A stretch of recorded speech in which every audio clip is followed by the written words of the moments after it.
Hey everyone and welcome back to the channel. I hope you all are doing amazing as always. And it is me, Joe, as always. And today I want to talk about the most shocking ending to a horror movie.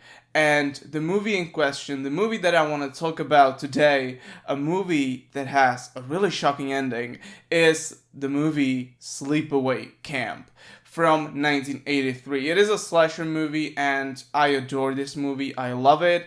And in my opinion, it has the most shocking ending when it comes to not just the 1980s, but maybe even overall, because the ending is just very shocking and brutal. And when you ask people, when you ask horror fans, what's the most shocking ending when it comes to slasher, most people, or a lot of people at least, will say Sleepaway Camp. So this movie is about Angela. She's like this little girl. She's being raised by her aunt. She's been through something. Let's just say that. And her aunt, she basically sends her to this camp, to this summer camp, and she doesn't really want to go, but she goes anyway. And there she's being sort of bullied, she's being ridiculed, but she also falls in love. And all the stuff. The movie has this beautiful atmosphere of a summer camp. And if you like horror movies that are that have the summer camp setting, this movie is definitely for you. It has everything. It has the beautiful sceneries. It has the teenagers are everywhere, the kids are everywhere, the consoles are everywhere, there are cabins everywhere, and there are murders happening at this summer camp. So this summer camp setting is absolutely amazing. And when it comes to summer camp slashers, I think that the Sleepaway Camp is definitely one of the best, and it's just really high up there, at least for me. So yes, she's being ridiculed, she's being bullied by this girl, but she also finds this boy that she likes. And but there are murders that start to happen. And you sort of question if Angela is behind those murders, right? And the basically the reveal of the movie is that she indeed is behind these murders that are taking place on this summer camp. And the big reveal is that when she's caught, basically, she actually holds like a severe head of the boy that she basically loved.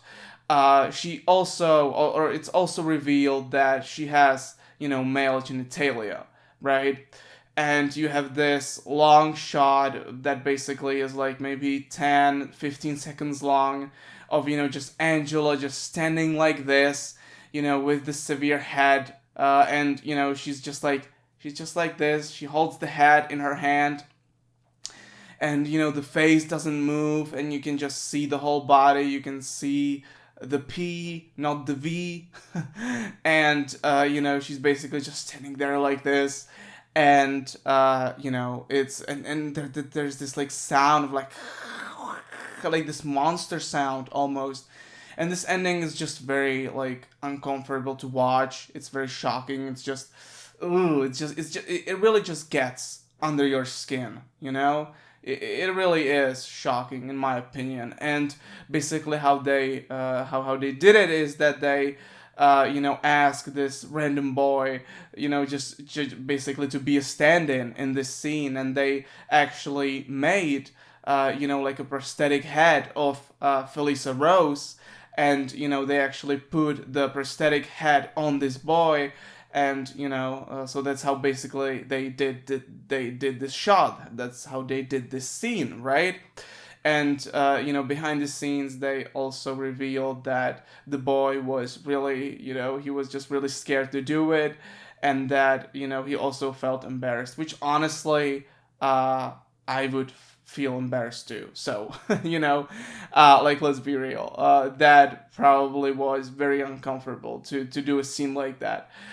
Anyway, basically the reveal is that Peter, before he became Angela, he basically lost his dad, and then his aunt basically, raised him as Angela, because that aunt, that demented woman, she basically wanted a daughter, and not a son but a daughter, basically. So she raised him as Angela, right? And that's basically the reveal. Now, some people might say, that this movie feels a little transphobic, that it feels a little queerphobic. Now, I completely get why. Just because there are some scenes like Angela having like a nightmare, I think, about like her dad being, or making out with another man, and that's supposed to be unsettling maybe a little bit.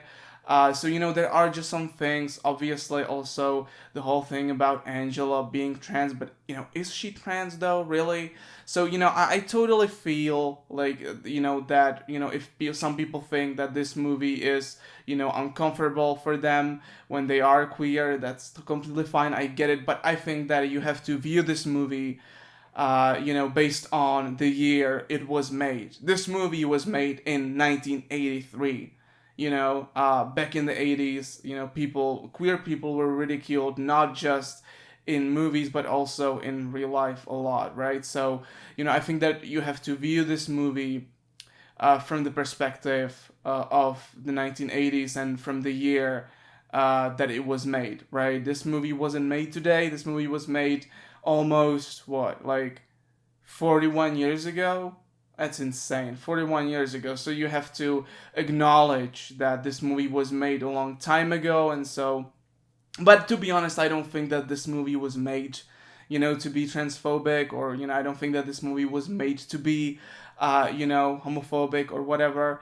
But, obviously, if this movie was made today, it probably would explore, Angela's mind a little bit more, with more complexity to it, basically. Let's just say that. So, I think that this movie would actually would deserve, like, a remake that would sort of delve deeper into Angela's mind. But yeah, very shocking ending. I really do like this movie. Again, the setting of this summer camp is awesome. It is one of the best summer camp slasher movies for sure. The kills are great in this one, by the way.